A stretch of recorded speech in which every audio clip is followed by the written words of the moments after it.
Felicity shook her head. I was 24, had just taken over my father's small bookshop in Boston. She came in during a rainstorm, water dripping from her coat, camera around her neck. Asked if she could photograph the store for a project on disappearing America. He chuckled at the memory. I was offended at first, didn't think my shop was disappearing anywhere, but I let her take the pictures. She was a photographer? Felicity asked, surprised.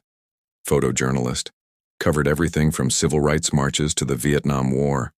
Always going somewhere, always in the middle of history. His eyes grew distant, with memory. We married 6 months after meeting. 1 week later, she left for Mississippi to document the Freedom Summer. I thought I'd made a terrible mistake. But you stayed together. 46 years. Thomas nodded. Not always easy. Sometimes months apart. But we found our rhythm. She needed to witness the world. I needed to preserve it through books. Different paths, same purpose. How did you manage the distance? Felicity asked. The question she'd been turning over for weeks finally surfacing. We built connections that didn't depend on proximity. Thomas reached into his pocket, extracting a worn envelope. From it, he removed a small, faded photograph. To a young woman with fierce eyes and a Leica camera, standing amid a crowd of protesters. She sent me an image from every assignment. Not her professional work, something just for me that showed me how she saw the world. The simplicity of the gesture moved Felicity deeply. And when she returned, we had a tradition. First night, back we'd close the store early, share a bottle of wine, and she'd tell me one story, just one, that she couldn't capture with her camera. His voice softened. Those stories became our private history, moments the rest of the world would never know. Where is she now? Felicity asked gently. Cancer took her 5 years ago. Thomas touched the photograph with reverent fingers before returning it to the envelope. But every book in this store holds a piece of her. Every image she captured lives on. We created something that outlasted both our separate journeys. They sat in companionable silence, rain pattering against the windows. Finally, Thomas said, Nathaniel is like me in many ways, rooted, patient, finder of meaning in what others overlook. But don't mistake his stillness for an inability to understand movement. He's not trying to clip your wings, Felicity. He's offering you a place to land when you choose to. The conversation lingered with her throughout the day. That evening, alone in her apartment, Felicity spread her portfolios across the floor. Vietnam, India, Patagonia, dozens of locations where she'd captured moments but never fully inhabited them herself. Between assignments, her apartment had always felt like a way station, somewhere to process images before the next departure. Now for the first time, she noticed the small changes that had accumulated over recent weeks. Nathaniel's favorite tea in her cupboard, a worn copy of Steinbeck on her nightstand, a candid photograph of Thomas and Nathaniel laughing together, pinned to her otherwise bare refrigerator.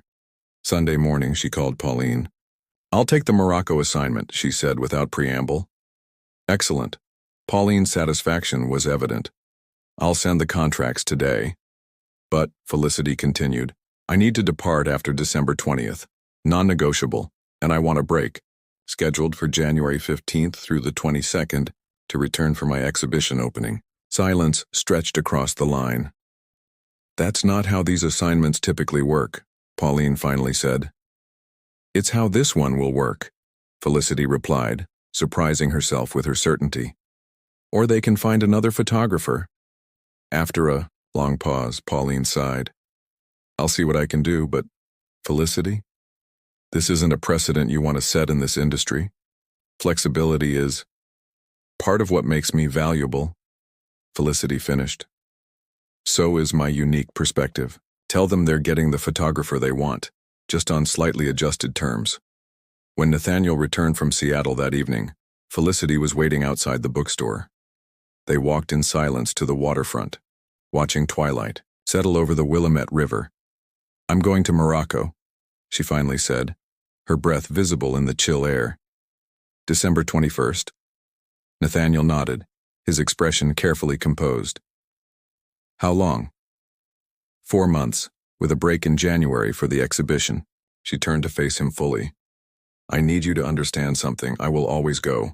There will always be assignments, places I need to see, stories I need to tell through my lens. That's not going to change. I know, he said simply, but I also need you to know that I will always come back.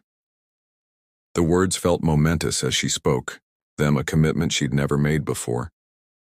Not because I have to, but because I want to, because somehow you've become part of how I see the world. Nathaniel's eyes searched hers, looking for certainty. Are you sure? I don't want to be something you resent later. I'm terrified, she admitted. But I think that's how I know it matters. He reached for her hand, intertwining their fingers. As snowflakes began to drift lazily from the darkening sky, the first snow of the season, unexpected and transformative.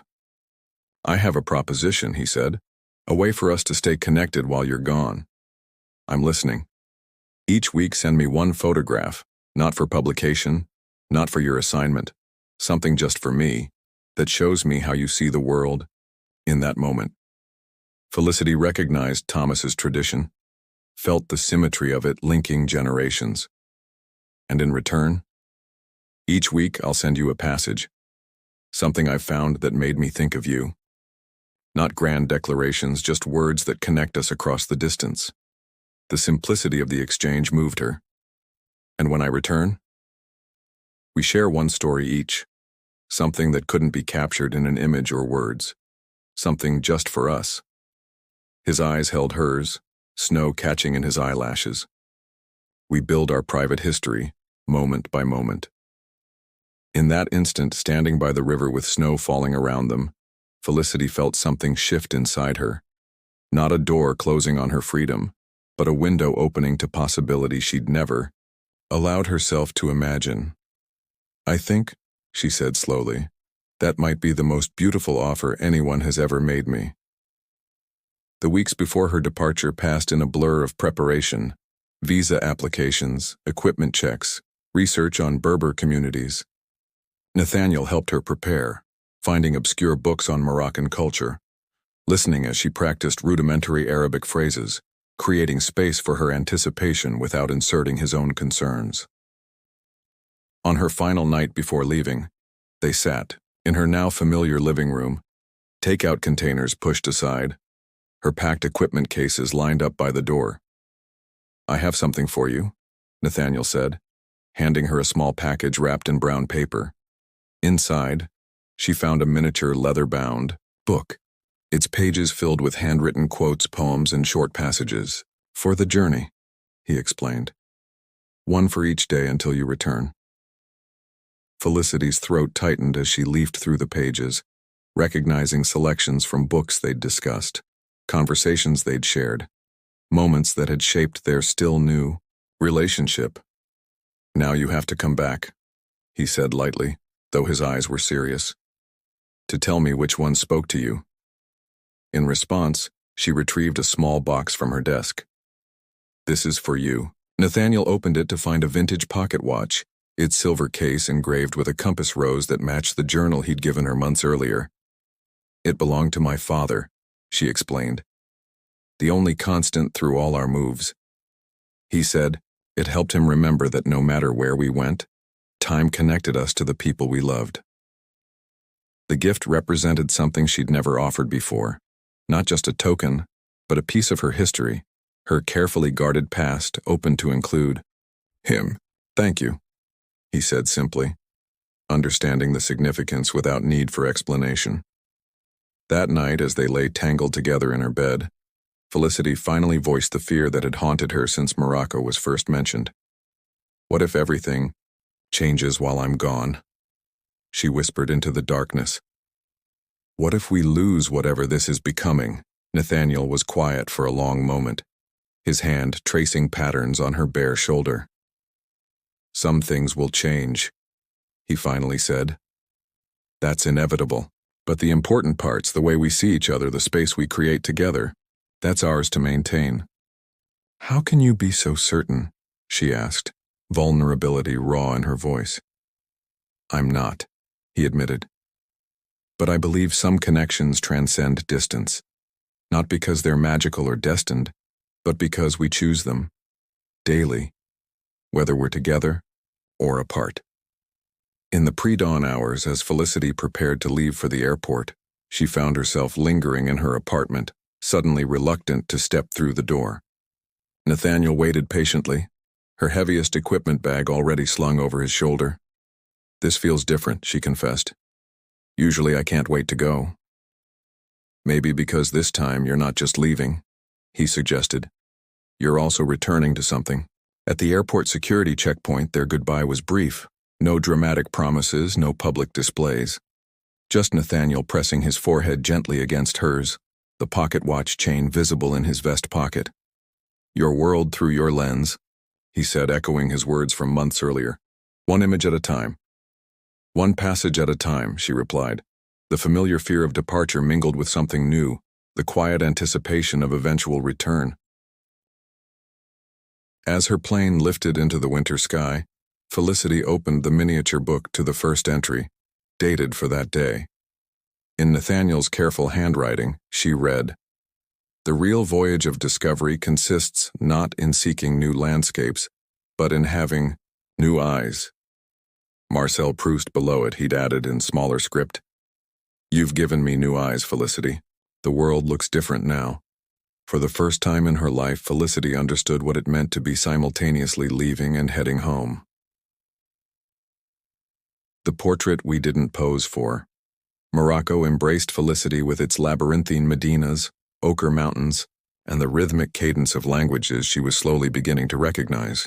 Her assignment took her deep into the Atlas Mountains, to Berber villages where ancient traditions persisted despite the encroaching modern world. Each day brought new challenges, negotiating access through local elders, earning the trust of women who had rarely been photographed, capturing the intricate relationships between people and a harsh but beautiful landscape. As promised, every week she selected one image for Nathaniel, not the polished photographs that would appear in magazines or galleries, but intimate moments that spoke to her alone. A child's hand tracing patterns in spilled couscous.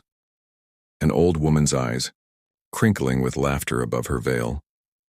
Dawn light filtering through a tent, transforming simple fabric into stained glass. And every week, Nathaniel's passages arrived. Sometimes poetry, sometimes prose, always thoughtfully chosen to form a bridge between their separate worlds. He wrote of Portland's record snowfall in January, of Thomas teaching a young customer to use a vintage camera, of discovering a first-edition Hemingway hidden behind newer books on a neglected shelf. "The bookstore misses your quiet presence in the corner," he wrote in one message. "But I can feel you working, seeing, capturing moments that the rest of us might miss. The distance between us seems more like a connection than a separation." Through their unconventional correspondence, Felicity found herself experiencing Morocco differently than previous assignments. She still maintained the professional distance, necessary to document rather than intrude, but she also allowed herself to fully inhabit moments, to feel the grit of desert sand between her fingers, to savor the mint tea offered in humble homes, to learn enough Arabic to exchange stories, rather than just pleasantries. "You photograph differently now," observed Hamid, her local guide, as they reviewed images in a small guest house near Merzouga. "Before, you captured beauty with perfect technique. Now, you capture truth with heart." His observation startled her. "How would you know? We've never worked together before." Hamid smiled. "I saw your Vietnam exhibition catalog. The editor sent it so we would understand your style." Felicity flipped through the prints spread before them. Women weaving intricate carpets, children herding goats along precipitous mountain paths, elders passing down oral histories beside evening fires. The technical skill remained, but something had indeed shifted in her perspective. "What changed for you?" Hamid asked, genuine curiosity in his voice. "Between Vietnam and now?" The question lingered as she prepared for her brief return to Portland, in mid-January. Her exhibition opening had generated significant buzz in the art community, with several major publications planning to cover it. Professionally, everything was unfolding perfectly. Yet as her plane descended through Portland's perpetual winter clouds, Felicity realized her anticipation had little to do with career advancement. Nathaniel waited at the arrival gate. Snow, dusting his shoulders and hair, the vintage pocket watch chain glinting against his vest. The moment she saw him, Felicity felt a surge of emotion so powerful it nearly stopped her in her tracks. Not the fleeting excitement of reunion, but something deeper, more fundamental. Recognition. "You're here," he said simply when she reached him, his eyes taking in her sun-darkened skin, the new strands of silver in her hair from weeks in the harsh mountain light.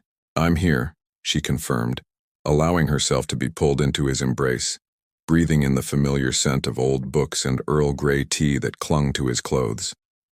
The week unfolded in a blur of exhibition preparations, press interviews, and precious moments carved out for connection.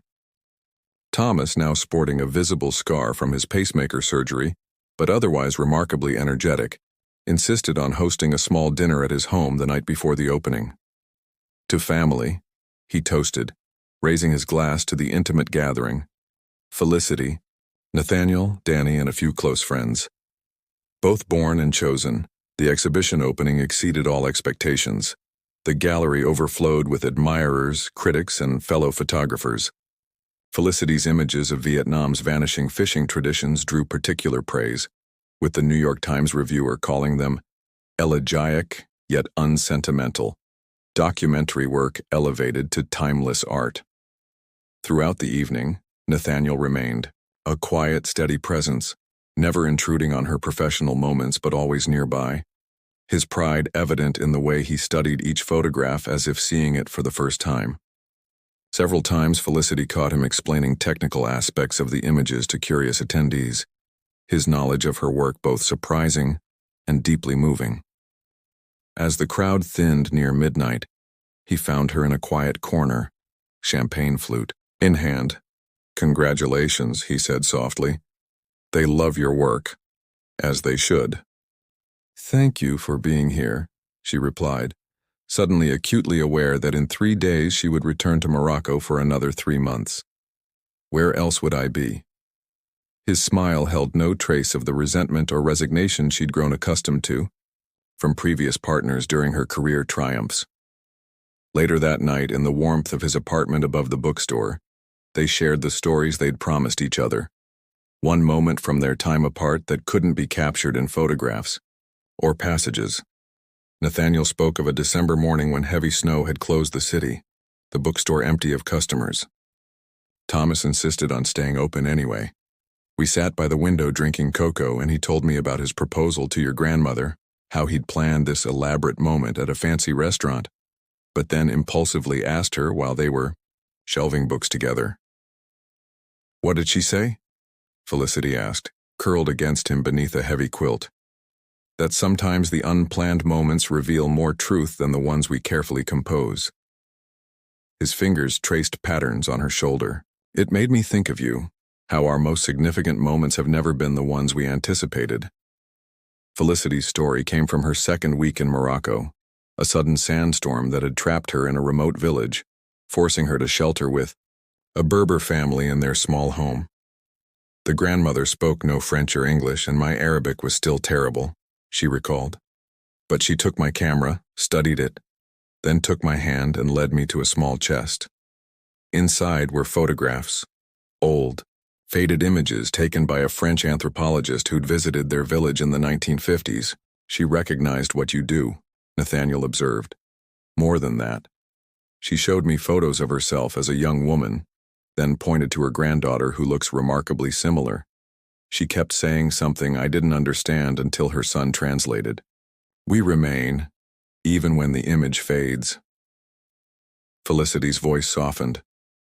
"I've spent my career capturing moments that disappear, Nathaniel." She reminded me that some things endure. The week ended too quickly. At the airport for her return to Morocco, their goodbye felt different, still difficult but undergirded with certainty that had been absent before. 3 more months, Nathaniel said, holding her close.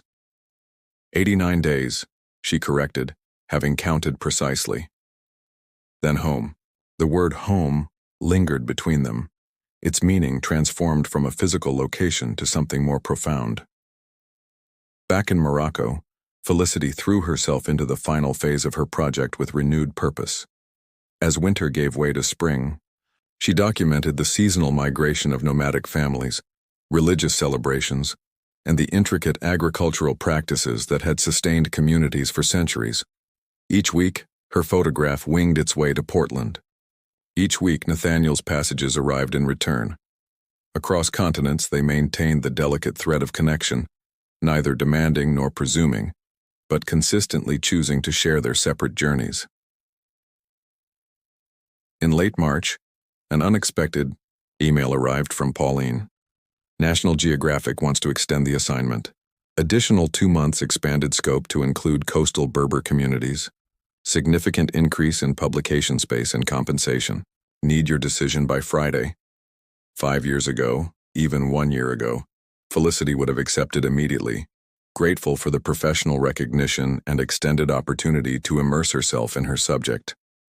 Now she found herself hesitating, weighing considerations that once would have seemed irrelevant to a career decision.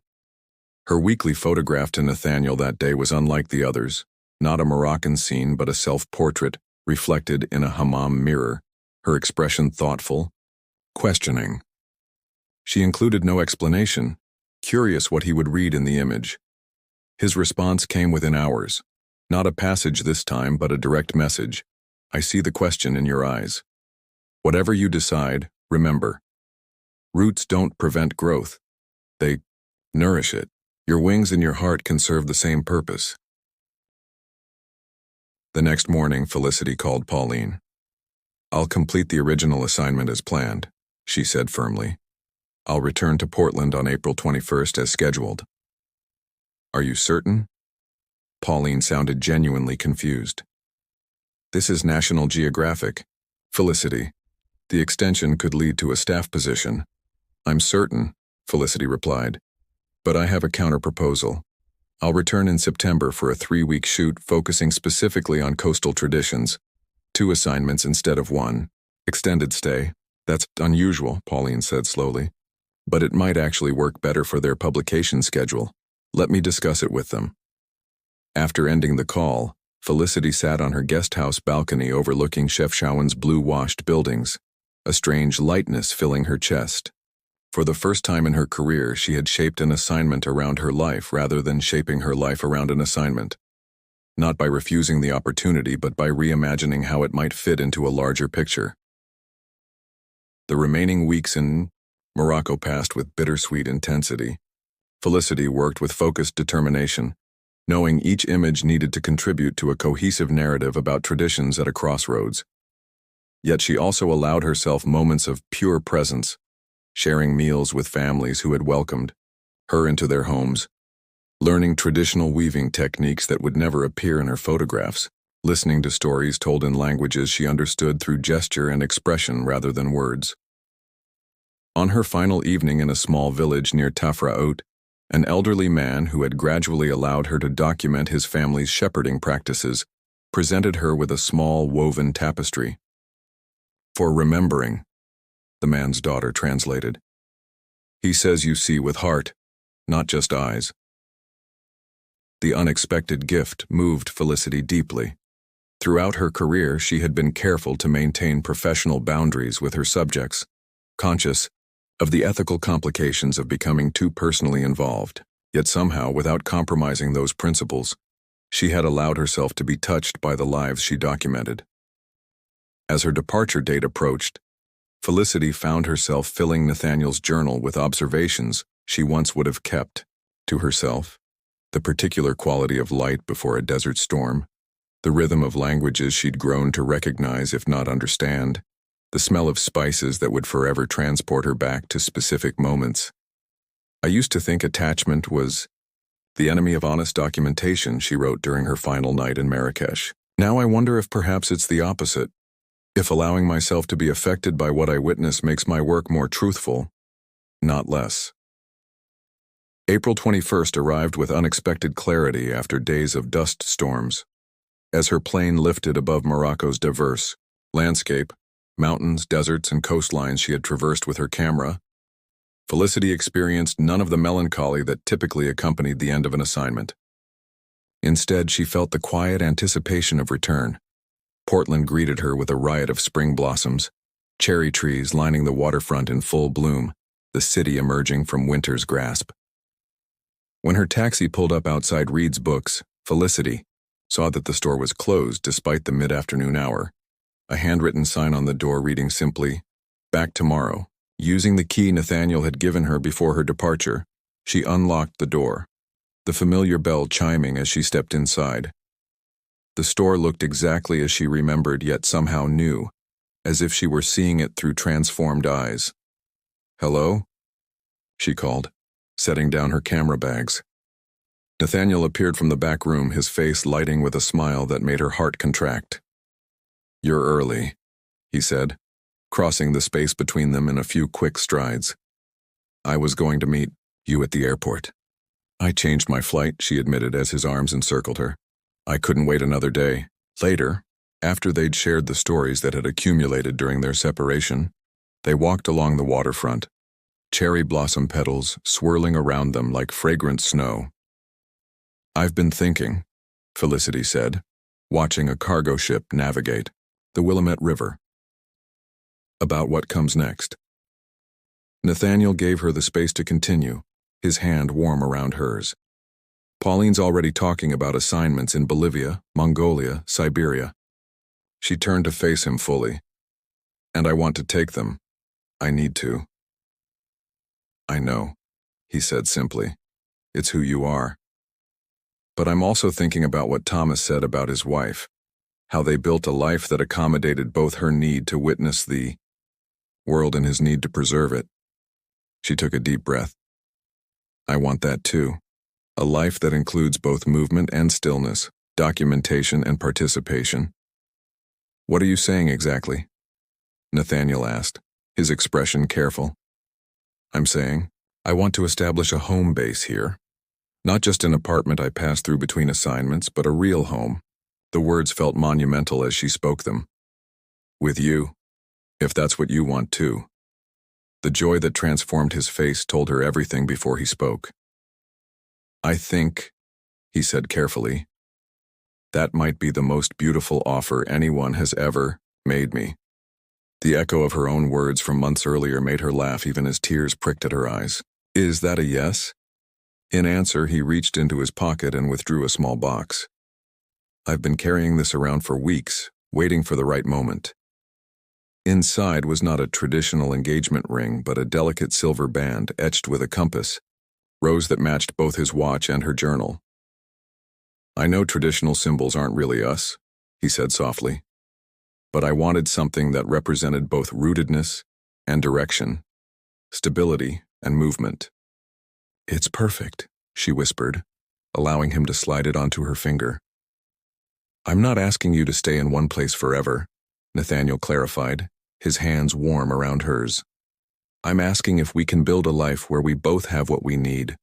Your wings and my roots, somehow part of the same living thing."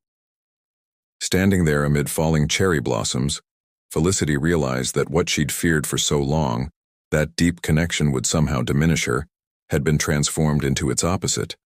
In finding someone who truly saw her, who neither demanded she change nor feared her essence, she had not become smaller, but more fully herself. "Yes," she said simply. "That's exactly what I want." 6 months later, they married in Thomas's backyard, autumn leaves creating a natural cathedral overhead. The ceremony was small and unconventional. No white dress or traditional vows, just two people promising to nurture each other's truest selves, witnessed by those who had become family through choice rather than circumstance. Reed's Books expanded to include a small photography gallery in its upper level, showcasing not only Felicity's work, but that of other documentary photographers whose images told stories of vanishing traditions and emerging realities around the world.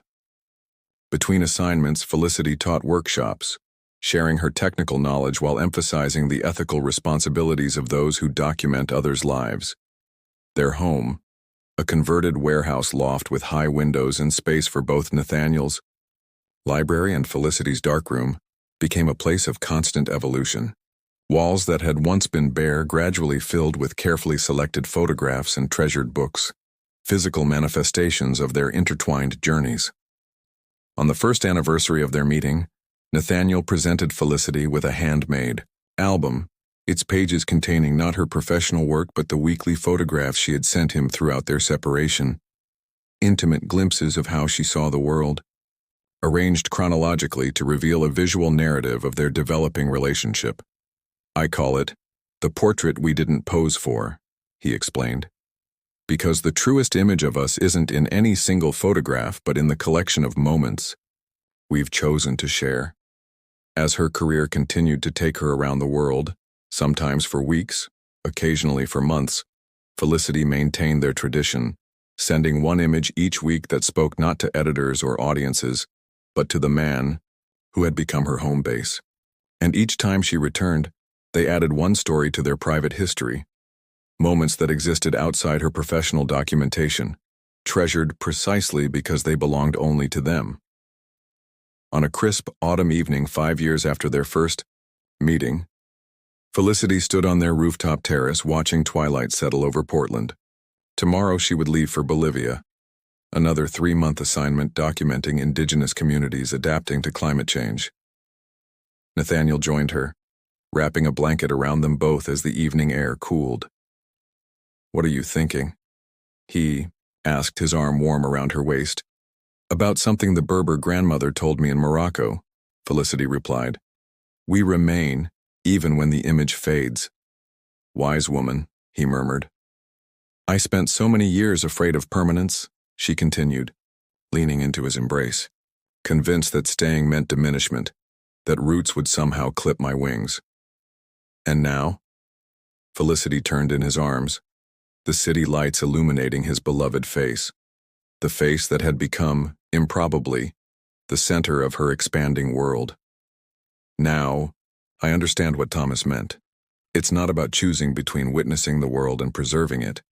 It's about finding someone who makes every departure meaningful, because they're the reason you return."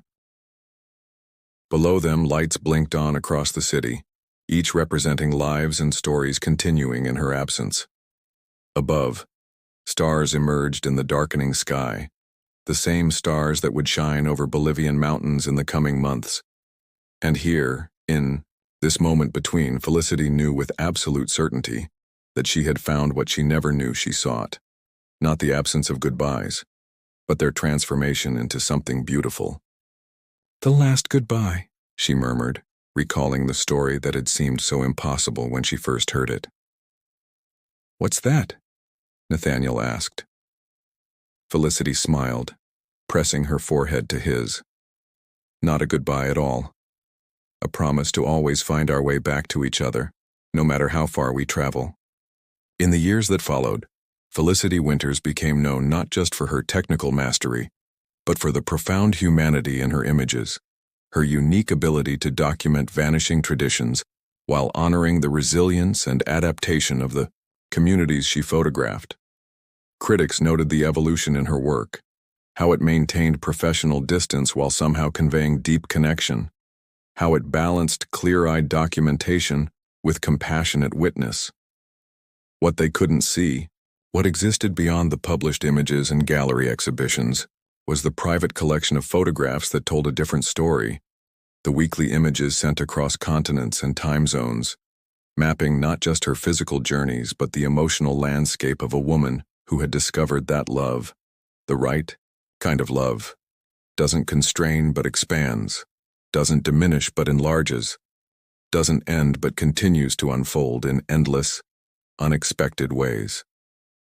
And in a journal, first gifted on the eve of separation, Felicity continued to record the moments between frames, the truths that couldn't be captured by her camera, but existed in the space between documentation and experience, between witnessing and participating, between leaving and returning home.